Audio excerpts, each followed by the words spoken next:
Bismillahirrahmanirrahim. Assalamualaikum warahmatullahi wabarakatuh. Alhamdulillahirabbil alamin. Wa bihi nasta'inu ala umuri dunya waddin. Asyhadu an la ilaha illallah wahdahu la syarika lah wa asyhadu anna Muhammadan abduhu wa rasuluh. Allahumma shalli ala sayyidina Muhammadin wa ala alihi wa ashabihi wa man tabi'ahum bi ihsan ila yaumiddin. Amma ba'd. Ayuhal muslimun wal muslimat, ikhwa fillah. Kesempatan yang baik ini kita senantiasa bersyukur kehadirat Allah atas nikmat yang begitu banyak yang dilimpahkan kepada kita dengan minimal membaca Alhamdulillahirabbil alamin, dan kita wujud nyatakan nikmat-nikmat itu untuk kita manfaatkan di jalan Allah Subhanahu wa taala. Salam salawat kepada baginda Rasulullah sallallahu alaihi wasallam, yang mana Rasulullah sallallahu alaihi wasallam senantiasa merindukan kita bersama-sama nanti di surganya Allah Subhanahu wa taala. Amin amin ya rabbal alamin. Jemaah yang dimuliakan Allah Subhanahu wa taala, insyaallah pada kesempatan yang sangat berberkah ini saya akan menyampaikan suatu judul. Pembahasan kita adalah 4 macam pangkal kebaikan. Apa yang dimaksud adalah dalam pembahasan ini 4 macam pangkal kebaikan. Jadi ada 4 yang bisa menyebabkan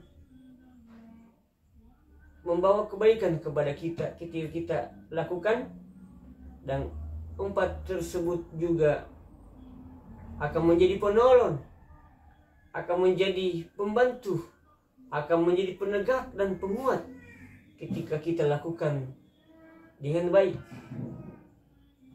Jemaah yang dimuliakan Allah Subhanahu wa taala.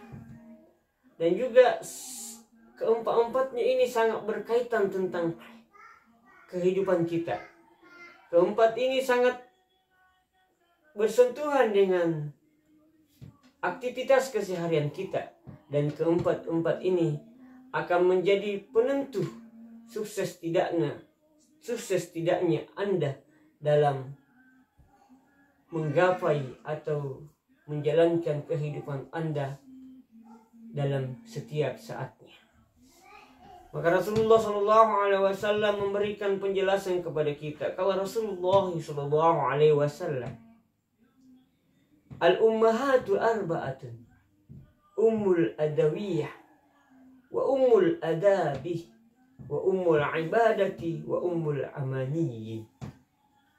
Fa ummul adawiyati qillatul aqli, wa ummul adabi qillatu kalami, wa ummul ibadati qillatul zunubi, wa ummul amani as-sabr. Jadi Rasulullah Shallallahu Alaihi Wasallam mengingatkan kepada kita bahwa pokok atau induk dari kebaikan itu, dari keberadaan kita itu, yang pertama adalah kesehatan atau pengobatan. Nah, Rasulullah Shallallahu Alaihi Wasallam mengajarkan kepada kita bahwa jadi kalau kita ingin sehat, kalau kita ingin segar, kalau kita ingin mengobati atau menyembuhkan atau selalu keadaan memiliki kesehatan yang baik, maka akli. Apa itu? Sedikit makan. Jangan sedikit-sedikit makan, tapi sedikit makan. Karena jemaah yang dimuliakan Allah Subhanahu wa taala, Rasulullah SAW telah mengajarkan kepada kita, telah mencontohkan kepada kita, telah memberikan teladan kepada kita bagaimana cara mengisi perut. Nah, perut itu dibagi 3. Sebagian untuk kita pakai isi makan, nasi, dan lain sebagainya. Sebagian untuk air, dan sebagian untuk ruang napas atau udara. Nah, Rasulullah SAW juga bagaimana caranya? Makanlah sebelum lapar dan berhentilah makan sebelum kenyang. Nah, jadi jemaah yang berbahagia, Rasulullah SAW mengajarkan kepada kita bahwa sumber-sumber penyakit yang kita derita itu karena ulah kita sendiri. Bagaimana ulahnya? Kita tidak atur pola makan kita. Tidak kita atur jenis-jenis makanan kita. Dan kita tidak atur bagaimana cara kita mengkonsumsi sesuatu. Bagaimana Rasulullah SAW mengajarkan kepada kita. Makanya jemaah yang berbahagia, Rasulullah SAW mengajarkan, mendidik kita agar kalau mau sehat, jangan keburu nafsu atau ikuti nafsu makan. Tetapi aturlah pola makan kita.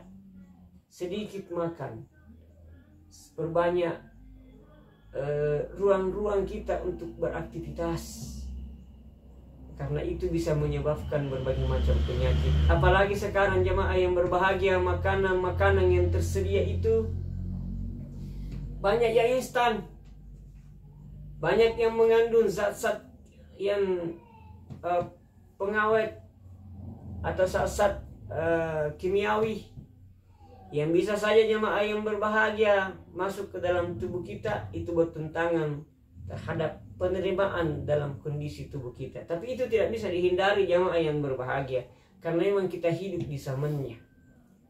Kita hidup di keadaan yang seperti itu. Di sana sini banyak yang ditawarkan, banyak yang diidamkan dengan makanan-makanan yang lezat dan lain sebagainya, tapi ternyata di dalamnya itu mengandung zat-zat yang berbahaya untuk kondisi tubuh kita. Makanya Rasulullah SAW mengajarkan kepada kita, jangan terlalu banyak makan, jangan diikuti keinginan untuk makan. Kalau kita makan pun, ya bagi 3 makanan kita.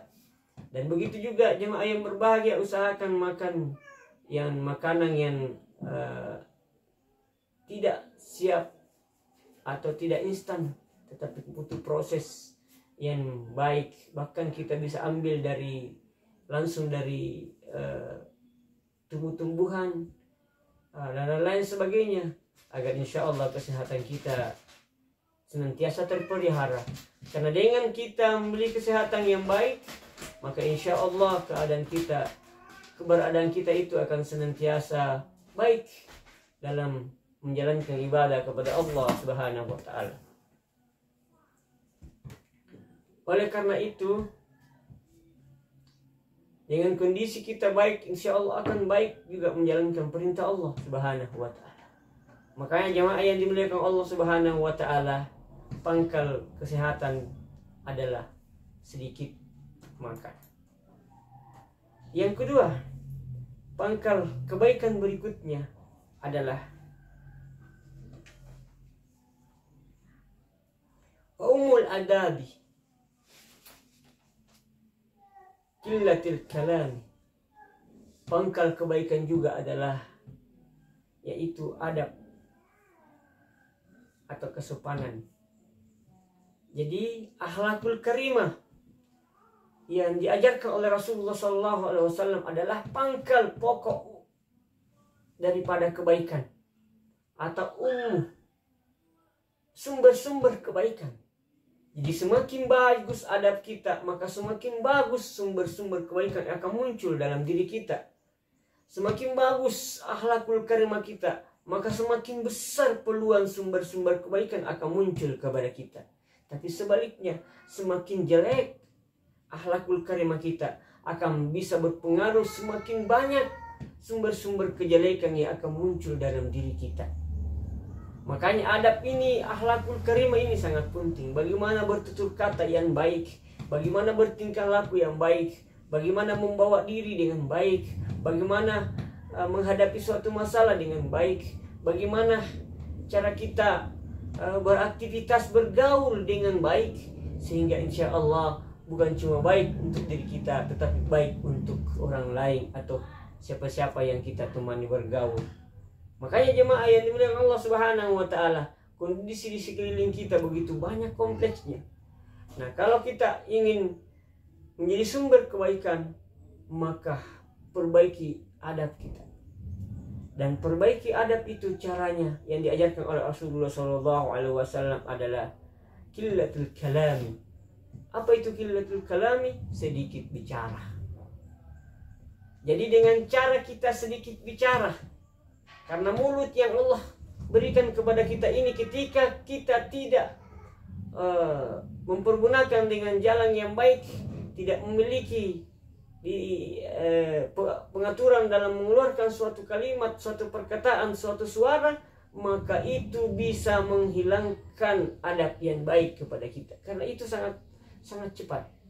Contoh, sembarang saja kita bicara, tidak kita ukur-ukur ketika bicara, tidak kita atur ketika mengeluarkan suatu kalimat, sehingga sembarang saja kita sampaikan. Namun salah satu pangkal atau artinya induk dari kebaikan akhlakul karimah atau kesopanan itu adalah sedikit bicara. Jadi kalau kita ingin bagus akhlakul karimah kita yang bagus, nilai-nilai kesopanan kita bagus, tingkah laku kita, maka ukurlah ketika kita berbicara. Berbicara boleh, tapi lebih bagus sedikit bicara dan banyak tingkah yang baik. Namun bicara yang kita bicarakan itu bicara-bicara yang baik-baik, yang bisa mengantarkan kita di jalan Allah Subhanahu wa Ta'ala. Karena jemaah yang berbahagia, kapan salah bicara maka bisa salah arah. Kapan salah bicara maka bisa salah tempat. Kapan salah bicara maka bisa salah pengertian. Kapan salah bicara maka bisa salah paham. Makanya jemaah yang berbahagia, ketika kita bicara maka sedikitlah bicara. Bicara boleh, tapi bicarakan yang baik-baik. Faliyakul khairam aw yasmut. Bicaralah yang baik. Kalau kita tidak mampu bicara yang baik, faliyasmut aw yasmut, dan lebih baik, lebih bagus, lebih afdal kita diam saja. Jemaah yang berbahagia, makanya ada orang yang bagus badannya tetapi akhlaknya jelek, karena terlalu gampang dia mengeluarkan suatu kalimat, terlalu mudah dia mengeluarkan suatu pembicaraan, terlalu mudah dia melemparkan kata-kata, terlalu mudah dia membunyikan suara dari mulutnya. Sehingga apa yang terjadi jemaah yang berbahagia, akhlakul dalam kalimatnya, kesopanannya itu bisa hilang atau bisa rusak karena bicaranya tidak terukur. Oleh karena itu jemaah yang dimuliakan Allah Subhanahu wa Ta'ala, kalau kita ingin kebaikan kesopanan kita telah terjaga dan terjamin serta terpelihara dalam diri kita dan memancarkan sinar-sinar kebaikan, maka jangan terlalu banyak bicara. Bicara saja tapi yang membawa faedah atau kebaikan. Yang ketiga adalah al-umul ibadati qillatiz zunubi. Kemudian ibadah yang kita lakukan itu baik, adalah sumber kebaikan. Ibadah yang kita lakukan adalah suatu pangkal-pangkal keselamatan atau kebaikan. Nah, namun ibadah bisa rusak ketika kita tidak menjaganya. Bagaimana supaya kita bisa menjaga ibadah sebagai pangkal kebaikan itu? Yaitu adalah qillat sunub, yakni menjauhi atau memperkecil yang namanya dosa, atau meninggalkan perbuatan-perbuatan dosa. Jadi jangan dengan kita berusaha maksimal agar dosa-dosa yang ada di sekeliling kita bisa menjauhinya. Dosa itu kita tidak melakukannya atau mampu terhindar dari dosa-dosa itu, maka itu tandanya alhamdulillah kita sedang menjaga sumber kebaikan kita berupa ibadah. Karena ibadah bisa hancur, ibadah bisa ternilai, ibadah bisa sia-sia ketika dosa itu juga kita kerjakan. Dosa dalam keseharian kita juga tidak kita perhatikan, Karena perbuatan dosa itu, jemaah yang dimuliakan Allah Subhanahu wa taala, semua yang melanggar perintah Allah Subhanahu wa taala, semua yang melanggar pengabdian kita kepada Allah Subhanahu wa taala. Maka jangan sampai kita teledor, jangan sampai kita sia-siakan keberadaan kita untuk tidak menyadari bahwa apa yang kita lakukan itu semuanya diperhatikan dan dicatat oleh Allah Subhanahu wa taala, dan kita akan bertanggungjawabkan di akhirat kelak nanti. Dan itu juga apa yang kita lakukan itu akan berimbas kepada diri kita sendiri. Kalau kebaikan yang kita lakukan, insya Allah kebaikan juga akan kita dibalas oleh Allah, dan kebaikan pula kita akan dapatkan di dunia dan di akhirat. Tetapi kalau kejelekan, keburukan, dosa yang kita perbuat, maka dosa itu akan berimbas kepada kita. Dosa itu akan sampai kepada diri kita juga.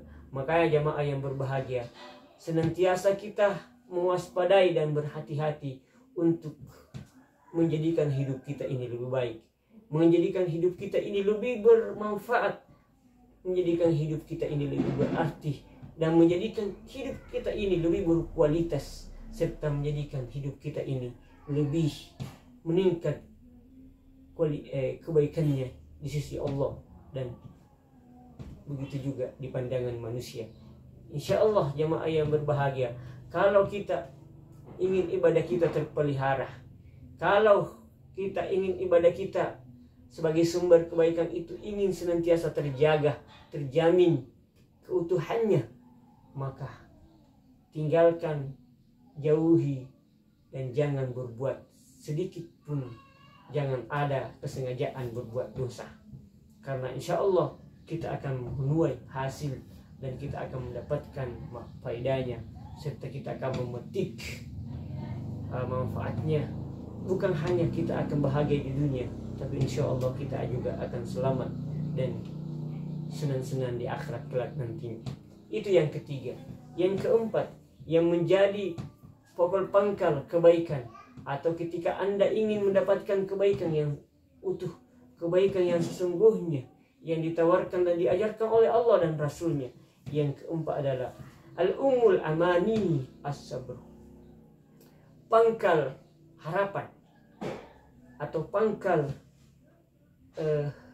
keinginan atau cita-cita atau keinginan yang baik adalah as-sabr, sabar. Jadi jemaah yang berbahagia, sabar artinya adalah kita mampu menahan diri, kita mampu mengontrol diri untuk gegabah, untuk ceroboh dalam melakukan sesuatu tindakan yang bisa berakibat fatal dan menimbulkan penyesalan yang berkepanjangan. Sebagai contoh jamaah yang berbahagia, ketika ingin mengerjakan sesuatu lantas tidak ada kesabaran, maka bisa saja kita akan mendapatkan atau menghadapi kegagalan. Namun dengan kita mengharapkan sesuatu dengan dihadapi dengan kesabaran, dihadapi dengan penuh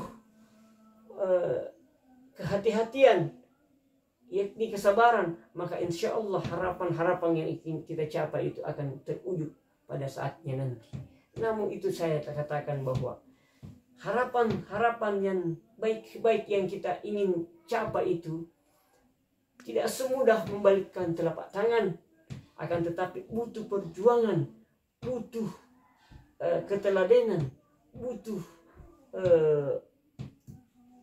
kerja keras dan maksimal untuk mencapainya. Namun semua yang kita ingin dapatkan itu ketika tidak ada kesabaran, maka akan terjadi kecerobohan, akan terjadi pemaksaan, akan terjadi tidak hati-hati, tidak kita senantiasa meneliti dengan baik. Kenapa? Karena tidak sabar menghadapinya. Makanya jamaah yang berbahagia, kalau kita ingin mengharapkan, ada harapan yang kita ingin capai, cita-cita ingin kita raih, atau harapan yang kita ingin wujudkan, maka milikilah kesabaran yang kuat dalam diri kita. Karena dengan kita sabar, insya Allah menjadi ummul kebaikan al-khair, kebaikan harapan adawiyah, ummul amaniyah ya, umul amaniyah atau umul harapan yang akan kita wujudkan dalam kehidupan dan kesenangan kita di akhirat dan kebahagiaan kita di dunia ini. Mudah-mudahan Allah Subhanahu wa taala selalu membimbing kita, selalu menjaga kita, dan selalu meridai semua aktivitas kita. Insya Allah pada akhirnya nanti kita akan mendapatkan keselamatan di dunia dan keselamatan di akhirat kelak nantinya. Dan saya mohon doanya agar saya selalu istiqamah di jalan yang diridai oleh Allah Subhanahu wa taala, dan selalu terjaga dari perbuatan-perbuatan yang sia-sia, perbuatan-perbuatan yang dosa, dan perbuatan-perbuatan yang dimurkai oleh Allah Subhanahu wa taala. Mohon doanya agar selalu terjaga dari perbuatan semua yang jelek-jelek itu, dan selalu juga beristiqamah di jalan yang diridai oleh Allah Subhanahu wa taala. Lebih dan kurangnya mohon dimaafkan sebelumnya. Kiranya dibantu saya untuk men-subscribe, like channel ini dan membagikan, dan insyaallah semuanya akan bernilai ibadah di sisi Allah Subhanahu wa taala. Wabillahi taufiq was sa'adah. Assalamualaikum warahmatullahi wabarakatuh.